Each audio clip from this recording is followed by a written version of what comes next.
श्री रतन देवासी। अध्यक्ष महोदय,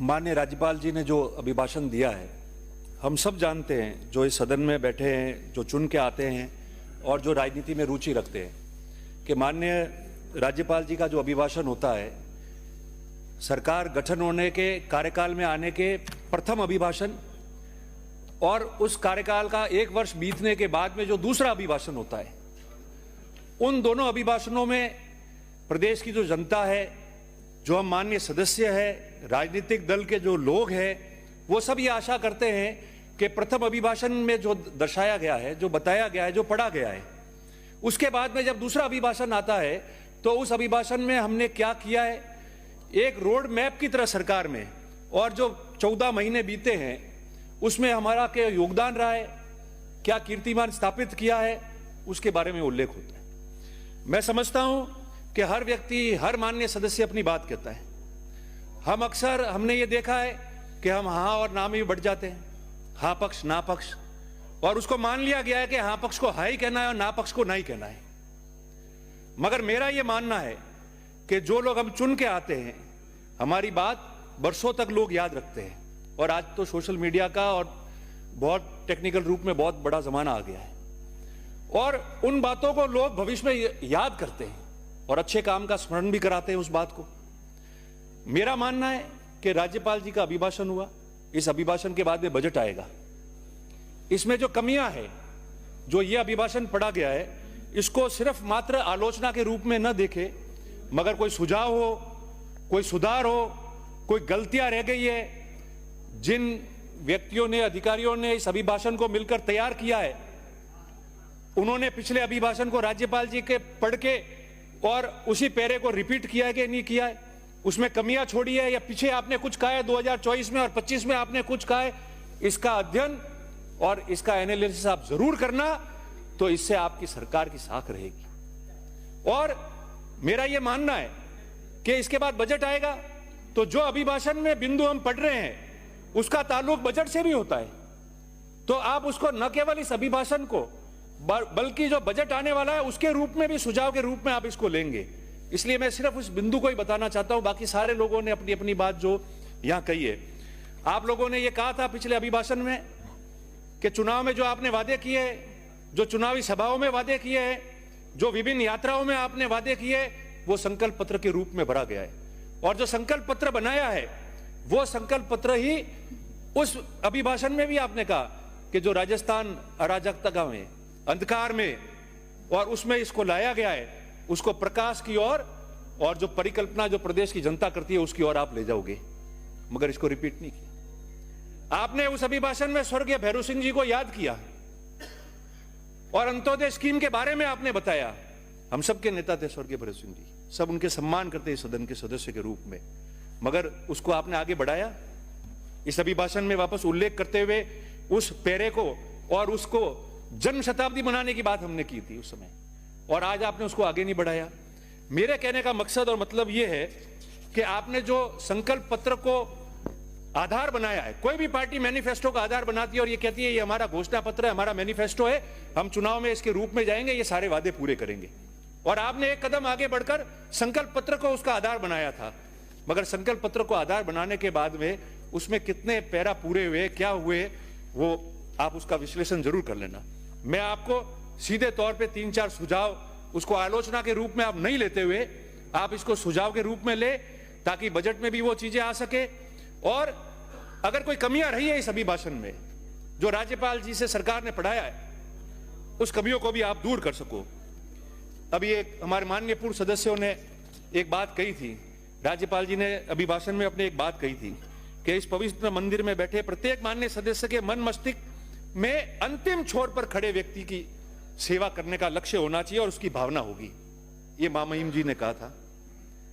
अब जो आपने अभिभाषण किया है इसमें ये करेंगे, कर रहे हैं, अभी भी सुधार कर रहे हैं, पर अंतिम छोर में व्यक्ति जो बैठा है उसका पूर्ण रूप से कल्याण कैसा होगा उसका उल्लेख बहुत स्पष्ट तरह से कैसे नहीं कहा।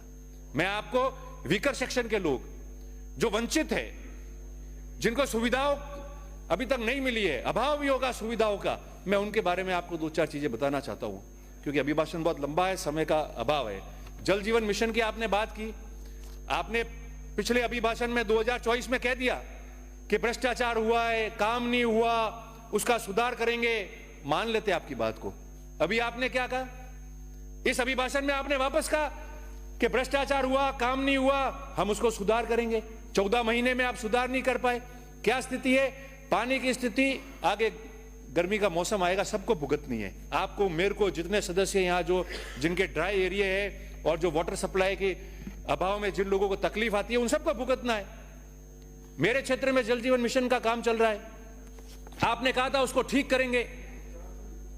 राजस्थान में 14 महीने बीते हैं, एक जगह डीपीआर के अगेंस्ट काम हुआ, पाइप के साइज में फर्क हो गया, ढानियों में पाइप डाल दिए, एक पाइप में एक बूंद पानी नहीं आ रहा है, 200 करोड़ रुपए खर्च हो गए, 35 करोड़ सरकार से और मांगे, जिसपे हमने आपत्ति दर्ज की है। माननीय मंत्री महोदय उस पर या तो कमेटी बना दे, खुद आवे, या कमेटी बना दे, नहीं तो आगे लोगों को तकलीफ आएगी। हम कह रहे हैं आप कार्रवाई करो। किसी की सरकार में वो स्कीम सैंक्शन हुई हो, किसी की सरकार में गलती रही हो, मगर आप उसको 14 महीने आपको मिल गए, आपने वादा किया था अभिभाषण में, आप उनको कब से आपको उनको सजा दे देनी चाहिए थी, पर एक जगह भी पानी नहीं आया। फेस आपके और आपके प्रशासन को करना पड़ेगा। हमने हमारी बात यहां भी कही है, वहां भी कर देंगे। गोपालन मंत्री जी बैठे, आप भी उस क्षेत्र से आते हैं, गौ सेवा, गायों को सब्सिडी दे रहे हम लोग, गौशालाओं को। मैंने पूर्व में भी आपको निवेदन किया था, बजट अभी आया है, बजट में निवेदन किया था, अब बजट आ रहा है। और आपके माननीय जो हाँ पक्ष के सदस्य बैठे, माननीय सदस्य, कई सदस्यों ने उस मेरी बात को दोहराया भी था, और मैं वापस आपको निवेदन कर रहा हूं, गाय बचानी है, गायों का काम करना है, और वास्तव में गौ सेवा का, गौ माता जिंदाबाद का नारा अगर मन से हमको देना और मुख से नहीं देना है, तो आप मेहरबानी करके, जो पशुपालक गाय लेके इधर उधर जाता है, झुंड में सैकड़ों गाय रखता है, हजारों गाय रखता है, आप उसको, जो सच्चे रूप में सेवा कर रहा है, आप उसको सब्सिडी देना शुरू कर दो। अगर आप दोगे तो आपको बहुत अच्छा पुण्य भी मिलेगा, और वो गाय भी बच जाएगी। ये मैं आपको निवेदन कर रहा हूं, क्योंकि उसके बारे में नहीं कहा।